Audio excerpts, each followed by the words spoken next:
മേളപ്പെരുക്കങ്ങളും കുടമാറ്റത്തിന്റെ അഴകും വെടിക്കെട്ടിന്റെ വിസ്മയവുമായി പൂരാവേശത്തിലാണ് തൃശൂർ. ഘടകപൂരങ്ങളുടെ എഴുന്നള്ളിപ്പ് ആരംഭിച്ചു. പഞ്ചവാദ്യ പാണ്ടിമേളങ്ങളുടെ അകമ്പടിയോടെ വടക്കുനാഥ ക്ഷേത്രത്തിൽ എത്തിയ കണിമംഗലം ശാസ്താവ് തെക്കേ ഗോപുര നടവഴി അകത്തേക്ക് പ്രവേശിച്ചു. ചടങ്ങുകൾ പൂർത്തിയാക്കിയതിനു ശേഷം പടിഞ്ഞാറേ നടവഴി പുറത്തേക്ക് വരും. അവിടെയുള്ള പാണ്ടിമേളം അവസാനിച്ച ശേഷം ക്ഷേത്രത്തിനുള്ളിലേക്ക് മടങ്ങും. വടക്കുനാഥന്റെ തെക്കേ ഗോപുരനട തുറന്ന് കുറ്റൂർ നെയ്ത്തലക്കാവിൽ അമ്മയുമായി എത്തിയ എറണാകുളം ശിവകുമാർ കഴിഞ്ഞ ദിവസം പൂരവിളംബരം അറിയിച്ചു.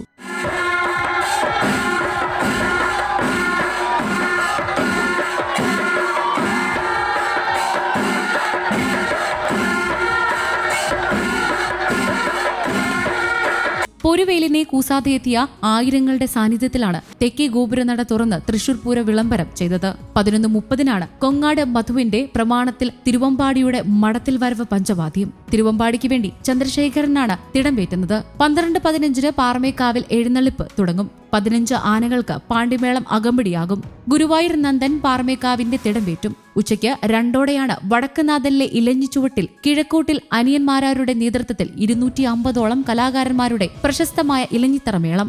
5 പാണ്ടിമേളം കൊട്ടിയുള്ള തെക്കോട്ടിറക്കം. കോർപ്പറേഷനു മുന്നിലെ രാജാവിന്റെ പ്രതിമ വലം വെച്ച തെക്കേ ഗോപുരത്തിൽ അഭിമുഖമായി പാറമേക്കാവ് ഭഗവതി നിലകൊള്ളും. അപ്പോഴേക്കും തിരുവമ്പാടി ഭഗവതി ഗോപുരത്തിന് മുന്നിലെത്തും. 6:00 ജനലക്ഷങ്ങൾ സാക്ഷിയാകുന്ന ഭഗവതിമാരുടെ കൂടിക്കാഴ്ചയും കുടമാറ്റവും. 7:30 കുടമാറ്റം കഴിഞ്ഞ് ഭഗവതിമാർ മടങ്ങും. ഘടകപൂരങ്ങൾ ഉച്ചയോടെ വടക്കുനാഥനിലെത്തി മടങ്ങും. തിങ്കളാഴ്ച പുലർച്ചെ 3 മുതൽ 5 വരെയാണ് വെടിക്കെട്ട്. ഉച്ചയ്ക്ക് 1:00 പകൽപൂരം ശ്രീമൂലസ്ഥാനത്ത് വിടചൊല്ലും.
News desk Kerala Kaumudi.